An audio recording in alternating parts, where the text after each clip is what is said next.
اعوذ باللہ من الشیطان الرجیم بسم اللہ الرحمن الرحیم الحمد للہ رب العالمین والصلاة والسلام علی نبینا محمد صلی اللہ علیہ وسلم۔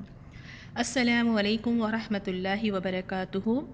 سورۃ النبا آیت نمبر 17 سے دیکھیں گے۔ آج کی آیات میں فیصلے کے دن کے بارے میں اور جہنم کا ذکر آیا ہے، اور واقعی اتنی ڈرانے والی آیات ہے۔ اللہ تعالیٰ سے یہی دعا کرتے ہیں کہ یا اللہ ہمیں فکر آخرت عطا فرما، یہ آیات یا اللہ ہمارے دلوں میں اتار دے، ہمیں توفیق دے کہ ہم اپنے آپ کو جہنم کی آگ سے بچانے والے بنیں۔ اعوذ باللہ من الشیطان الرجیم، بسم اللہ الرحمن الرحیم۔ ان یوم الفصل كان میقاتا، یوم ينفخ في الصور فتأتون افواجا، وفتحت السماء فكانت أبوابا، وسيرت الجبال فكانت سرابا، إن جهنم كانت مرصادا للطاغين مآبا، لابثين فيها أحقابا، لا يذوقون فيها بردا ولا شرابا إلا حميما وغساقا، جزاء وفاقا، إنهم كانوا لا يرجون حسابا، وكذبوا بآياتنا كذابا، وكل شيء أحصيناه كتابا، فذوقوا فلن نزيدكم إلا عذابا۔ آیت نمبر 17 میں فیصلے کے دن کے بارے میں اللہ تعالیٰ فرماتے ہیں ان یوم الفصل، بے شک فیصلے کا دن، کانا ہے میقاتا، مقررہ وقت۔ فیصلے کا دن ایک مقررہ وقت ہے، اور اس وقت کے بارے میں اللہ تعالیٰ کے سوا کسی کو علم نہیں ہے، کوئی نہیں جانتا کہ یہ وقت کب آئے گا، اور اس وقت میں کوئی کمی بیشی نہیں ہو سکتی۔ اور اسے فیصلے کا دن اس لیے کہا گیا کہ اس دن اللہ تعالیٰ تمام انسانوں کو اول سے لے کے آخر تک تمام انسانوں کو ایک ہی جگہ سب کو اللہ تعالیٰ جمع کرے گا، اور جمع کرنے کا مقصد کیا ہے؟ تاکہ ان کے اعمال کی روشنی میں فیصلہ ہو جائے۔ اس دن اللہ تعالیٰ فیصلے کر دے گا، تمام فیصلے ہو جائیں گے، حق اور باطل کے درمیان فیصلہ ہو جائے گا، برائی اور بھلائی کے درمیان، کون جنتی ہے کون جہنمی ہے، تمام فیصلے اس دن ہو جائیں گے۔ اور آج بھی اس دنیا میں دیکھیں کتنے اختلافات ہیں، تو وہ تمام فیصلے اللہ تعالیٰ اس دن کر دے گا۔ اور اس میں ہمارے لیے بھی ایک سبق یہ ہے کہ اگر ہم کسی کے ساتھ ناانصافی کرتے ہیں، اگر ہم کسی پر ظلم و زیادتی کرتے ہیں، کسی کا اگر ہم حق مارتے ہیں، کسی کا دل اگر ہم دکھاتے ہیں، اور آگے سے وہ بندی کچھ نہیں کہتی، تو اس پہ بے خوف ہو کر بیٹھنے کی بات نہیں ہے کہ میری تو اتنی چلتی ہے، میں جسے چاہیں جو مرضی کہوں، آگے والا کچھ نہیں کہتا، تو اس پہ کوئی فخر کرنے والی بات نہیں ہے۔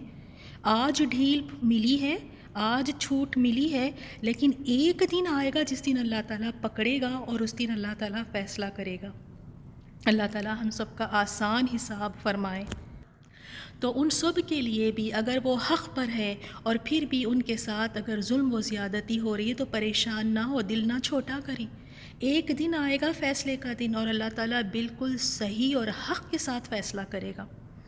اور پھر نیکسٹ آیت میں اللہ تعالیٰ فرماتے ہیں یوم ینفخ فی الصور، جس دن سور میں پھونکا جائے گا، اور یہ دوسرا نفخہ ہے، جب دوسری مرتبہ جب سور میں پھونکا جائے گا، تو اس دن کے بارے میں اللہ تعالیٰ فرماتے ہیں کہ فتأتون افواجا، افواجا کا معنی یہ ہے کہ تم گروہ گروہ بن کر آؤ گے، فوج در فوج، یعنی ہر امت اپنے اپنے رسول کے ساتھ آئے گی۔ بنی اسرائیل میں بھی اللہ تعالیٰ نے فرمایا جس دن ہم سب لوگوں کو ان کے پیشواؤں کے ساتھ بلائیں گے، اور اس دن یہ ہوگا جب سور میں پھونکا جائے گا تو لوگ قبروں سے زندہ اٹھ کر نکل آئیں گے، اللہ تعالیٰ ایسی بارش کرے گا کہ اس بارش سے انسان فصلوں کی طرح اگیں گے، جس طرح یعنی بارش سے فصل اگتی ہے اس طرح انسان اگیں گے، کیونکہ جب انسان مر جاتا ہے تو اس کے ساری چیزیں بوسیدہ ہو جاتی ہے، سوائے ریڑھ کی ہڈی کے جو آخری سرا ہے وہ باقی رہتا ہے۔ پھر اللہ تعالیٰ اسی سے تمام مخلوقات کو دوبارہ اللہ تعالیٰ ترکیب کرے گا، دوبارہ ان کو جوڑے گا، اور اس طرح پھر وہ دوبارہ زندہ کھڑے ہو جائیں گے، زندہ اٹھ چلیں گے۔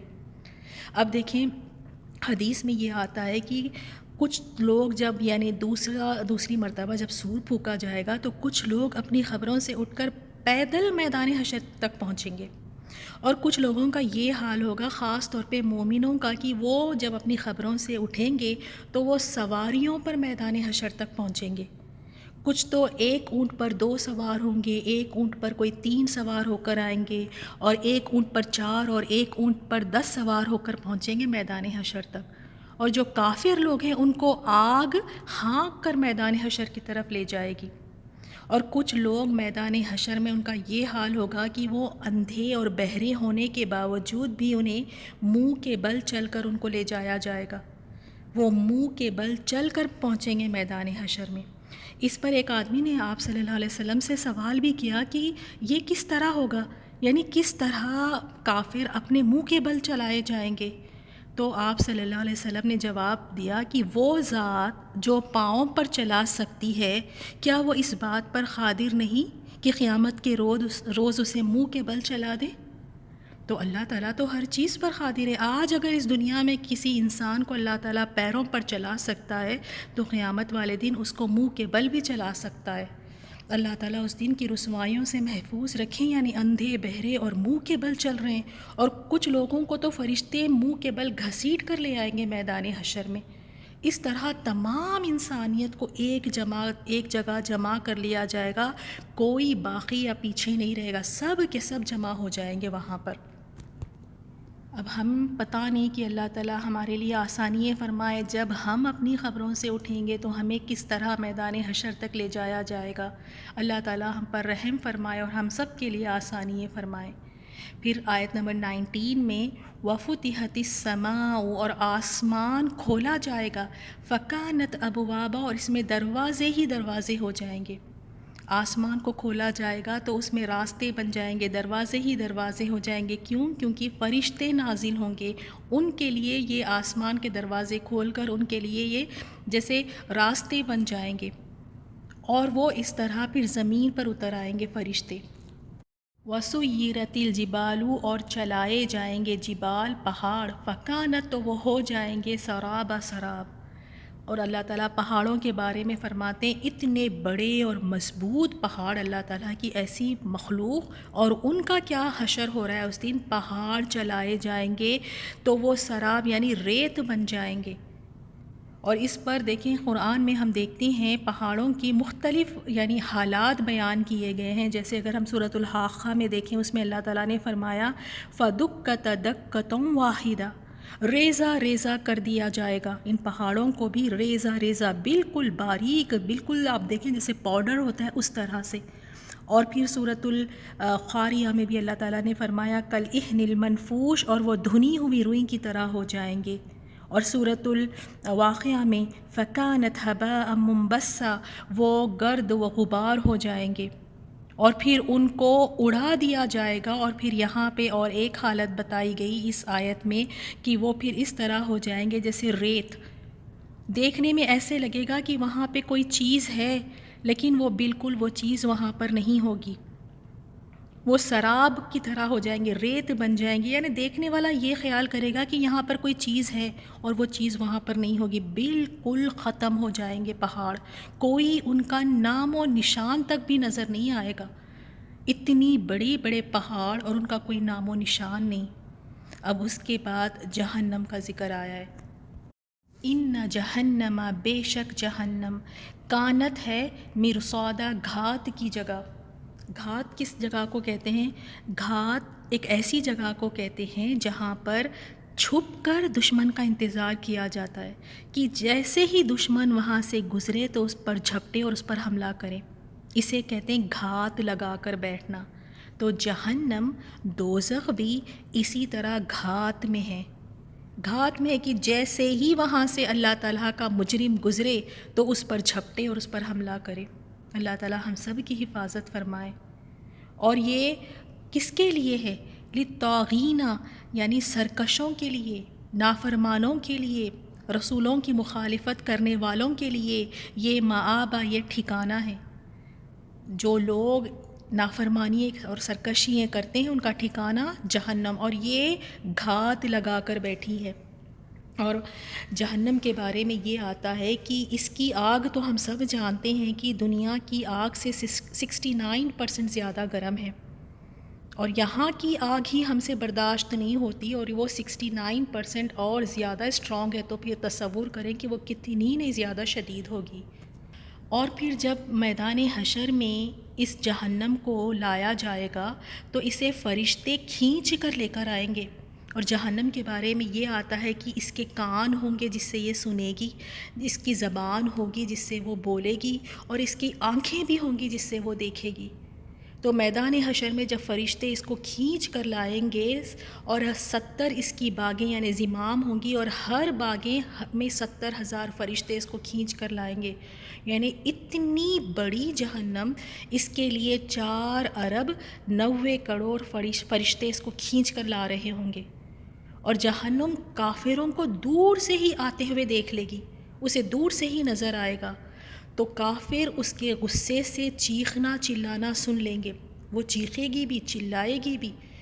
اللہ تعالیٰ اس دن کی وحشتوں سے، رسوائیوں سے ہم سب کی حفاظت فرمائیں، یہاں تک کہ فرشتے بھی اور انبیاء اکرام بھی جہنم کی آوازیں، خوفناک آوازیں سن کر اللہ تعالیٰ سے سلامتی کی درخواست کریں گے۔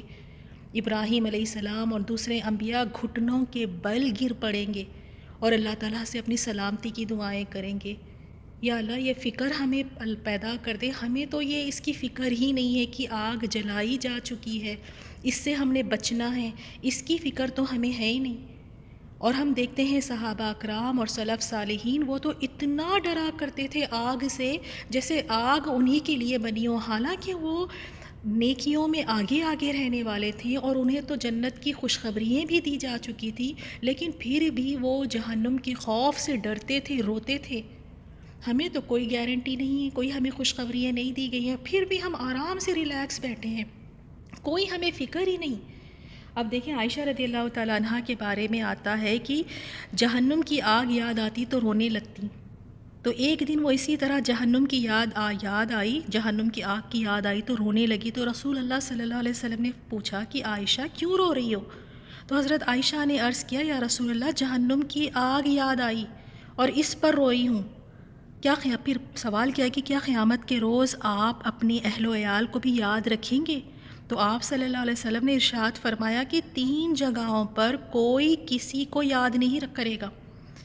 وہ 3 جگہوں کون کون سی ہے؟ ایک تو میزان کے پاس، وہ میزان جہاں پر جب تک انسان کو یہ نہ پتہ چل جائے کہ اس کے اعمال کا وزن ہلکا ہے یا بوجھل، تب تک وہ کسی کو نہیں یاد کرے گا، کوئی نہیں، بس نفسا نفسی کا عالم ہوگا۔ اور دوسرا نام اعمال ملنے کے وقت جب اسے پکارا جائے گا کہ آؤ اپنے نام اعمال پڑھو، حتیٰ کہ اسے پتہ چل جائے کہ اس کا نام اعمال دائیں ہاتھ میں دیا جاتا ہے یا بائیں ہاتھ میں یا پیٹھ کے پیچھے۔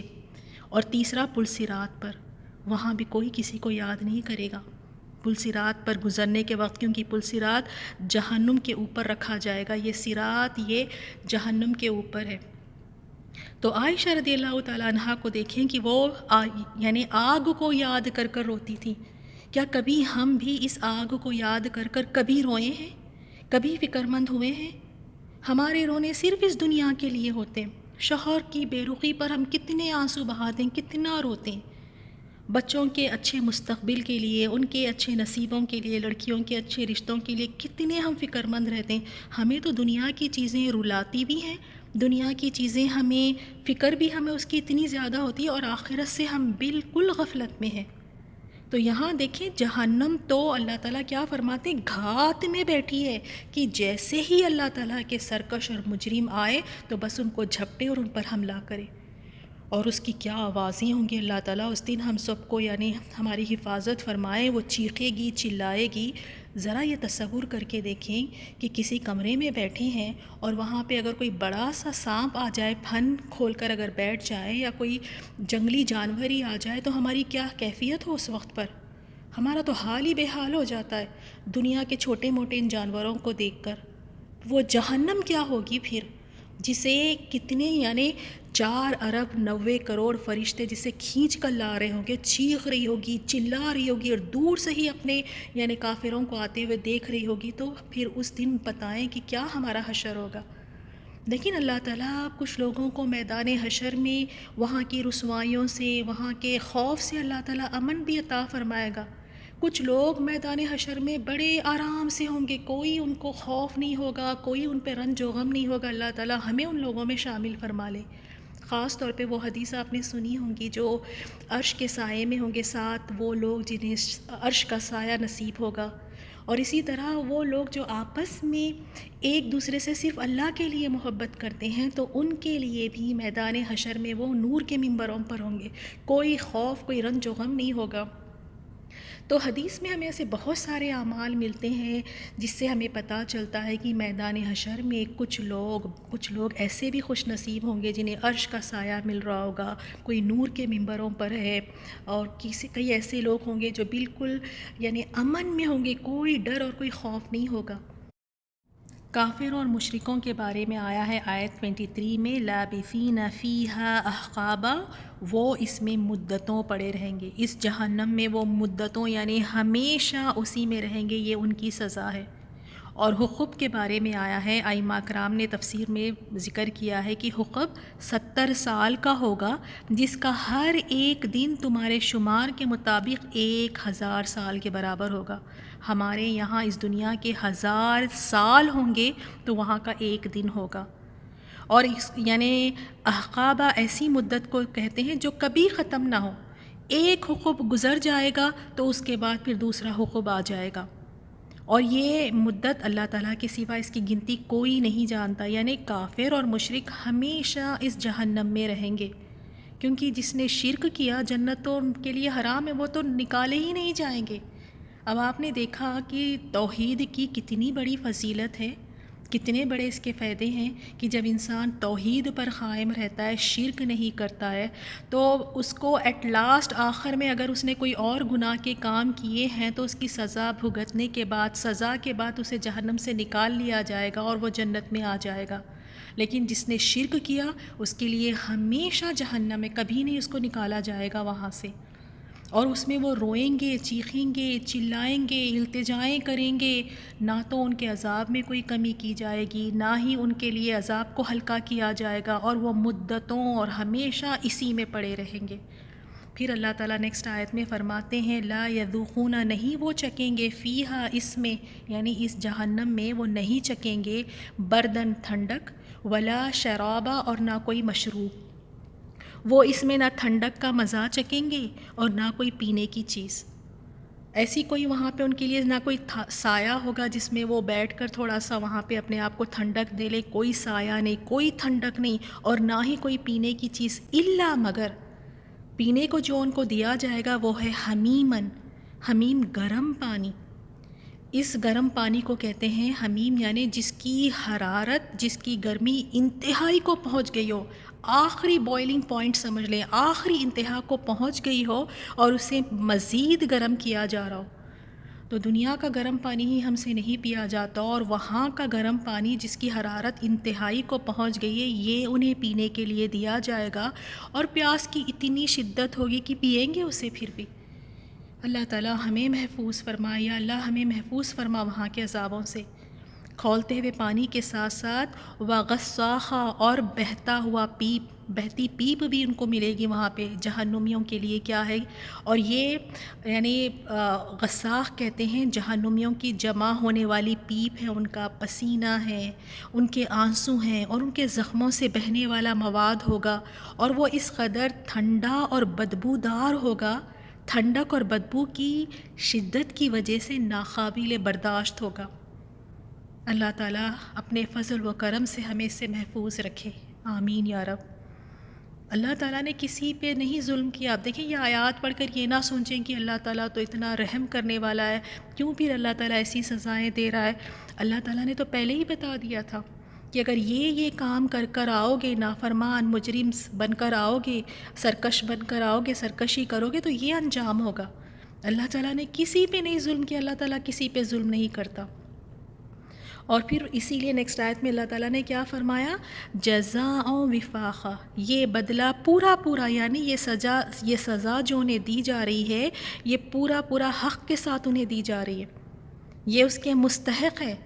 ان کے اعمال ہی ایسے تھے، ان کے اعمال کی وجہ سے انہیں یہ پورا پورا بدلہ دیا جائے گا، کسی کے ساتھ بھی کوئی زیادتی نہیں کی جائے گی اس نے۔ اور ان کا جرم بتایا گیا، کیا ان کا جرم تھا، وہ کیا کیا کرتے تھے، انہم کانوا لا یرجون حسابا، بے شک وہ کسی حساب کی امید نہیں رکھتے تھے، انہیں اس بات کا یقین ہی نہیں تھا، ان کا یہ عقیدہ ہی نہیں تھا کہ کوئی ایک ایسا دن آئے گا، ایک آخرت کا ایسا گھر ہے جس میں حساب لیا جائے گا، اس میں پکڑ ہوگی، اگر کچھ غلط کریں گے تو اس پر سزا ملے گی، اس کا یقین ہی نہیں تھا۔ وَكَذَّبُوا بِآيَاتِنَا كِذَّابًا، اور انہوں نے ہماری آیتوں کو جھٹلایا۔ اللہ تعالیٰ کی آیتوں کو جھٹلانا اور پھر اس میں حساب کے دن کا یعنی یقین ہی نہیں، امید ہی نہیں رکھنا، تو پھر ایسوں کے لیے اللہ تعالیٰ نے پھر ایسے عذاب تیار کر رکھے ہیں۔ کیا ہم بھی دیکھیں، کیا ہمیں حساب کے دن کا یقین ہے؟ ہمیں اس بات کا یقین، اگر یقین ہوتا نا تو ہم کوئی ایسے کام ہی نہ کرتے جس پر ہماری پکڑ ہو۔ ہم آخرت کے دن کو نہ بھول بیٹھے ہیں، ہمیں نہیں لگتا کہ ہم اس کو بالکل بھول گئے ہیں کہ ایک دن ہماری پکڑ ہوگی، ایک ایک بات ہم سے پوچھی جائے گی، ہم سے حساب لیا جائے گا۔ آج تو غفلتوں والی زندگی گزار رہے ہیں، بس دنیا کو ذہن میں لے کر چل رہے ہیں کہ جو کچھ ہے بس یہاں مل جائے، اور آخرت کو بالکل بھول بیٹھے ہیں۔ تو یہ ان کا بھی کیا یہاں پہ جرم بتایا گیا کہ وہ حساب کی امید ہی نہیں رکھتے تھے اور آیات کو جھٹلاتے تھے۔ اللہ تعالیٰ ہمیں توفیق دے کہ جب بھی ہم کوئی آیات اللہ تعالیٰ کی سنیں تو ان آیات کو سن کر پوری ہماری کوشش ہو کہ ہم اس پر عمل کریں۔ آیت نمبر 29، وَكُلَّ شَيْءٍ أَحْصَيْنَاهُ كِتَابًا، اور ہم نے ہر چیز کو لکھ کر محفوظ کر رکھا ہے۔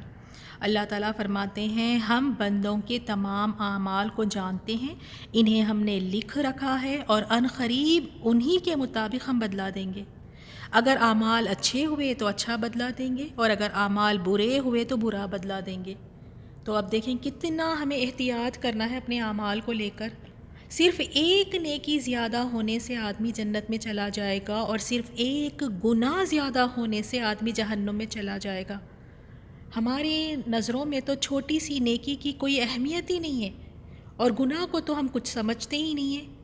اسی لیے ہمیں چاہیے کہ گناہ اور نافرمانی کے کاموں کو چاہے وہ کتنا ہی چھوٹا کیوں نہ ہو اسے معمولی نہ سمجھیں ہم، اور نیکی کے کاموں کو، اچھے کاموں کو حقیر نہ سمجھیں کہ یہ تو چھوٹی سی نیکی ہے، یہ چھوٹی سی نیکی سے کیا فائدہ ہوگا، کیونکہ ہر ایک چیز لکھی جا رہی ہے اور اس کے مطابق بدلہ ملے گا۔ اور جب نام اعمال تولے جائیں گے، ان کا وزن کیا جائے گا، تو صرف اگر ایک نیکی بھی زیادہ ہو جائے، ایک نیکی، اس کی وجہ سے وہ جنت میں چلا جائے گا۔ اب دیکھیں کہ وہاں جا کر کتنی نہیں حسرت ہوگی انسان کو کہ ہائے مجھے اتنے موقع ملے تھے چھوٹی چھوٹی نیکی کرنے کے، اور میں نے کبھی توجہ ہی نہیں دی، کاش اگر میں آج وہ نیکی کر لیتی تو اس ایک نیکی کی وجہ سے میں جنت میں چلے جاتی۔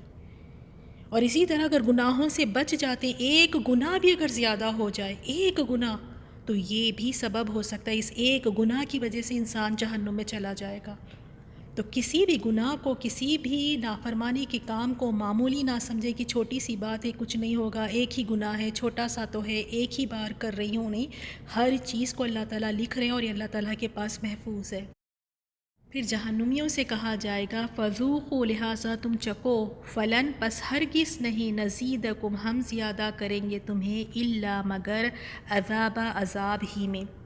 اللہ تعالیٰ فرماتے ہیں لہٰذا تم اب اپنے کیے کا مزہ چکھو، جو کچھ دنیا میں کر کے آئے ہیں تو اب اس کا مزہ چکھو، ہم تمہارا عذاب بڑھاتے ہی رہیں گے، یعنی عذاب میں اضافہ ہوتے رہے گا۔ جب بھی ان کے چمڑے گل جائیں گے تو دوسرے سے بدل دیے جائیں گے، اور جب آگ بجھنے لگے گی تو پھر بھڑکا دی جائے گی، تو نہ عذاب ہلکا کیا جائے گا، نہ عذاب ان سے ٹلے گا، نہ عذاب میں کوئی کمی کی جائے گی، بلکہ عذاب میں اضافہ ہوتے رہے گا اور یہ ہمیشہ اس عذاب میں رہیں گے۔ اللہ تعالی ہم سب کی حفاظت فرمائے، اللہ تعالی ہمیں توفیق دے کہ ہم ایسے نیک اعمال کریں جس سے اللہ تعالیٰ کی رحمت کے ہم مستحق بنیں، اور اللہ تعالیٰ اپنے رحم و کرم سے، اپنے فضل و کرم سے اللہ تعالیٰ ہم سب کو جنت میں داخل فرمائے۔ اللہ تعالیٰ ہم سب کی حفاظت فرمائے۔ جیسے آج ہم نے دیکھا ہے جہنم کا ذکر، اور رسول اللہ صلی اللہ علیہ وسلم بھی فکر مند رہا کرتے تھے اپنی امت کے لیے اس آگ کو لے کر، اور اس آگ کو ہی ہم بھول بیٹھے ہیں۔ اللہ تعالیٰ نے بھی ہمیں پہلے ہی بتا دیا کہ اے ایمان والو، بچا لو اپنے آپ کو اور اپنے اہل کو، بچا لو اس آگ سے۔ تو ہماری اصل کوشش یہی ہونی چاہیے کہ اس آگ سے خود بچنا ہے اور اپنے گھر والوں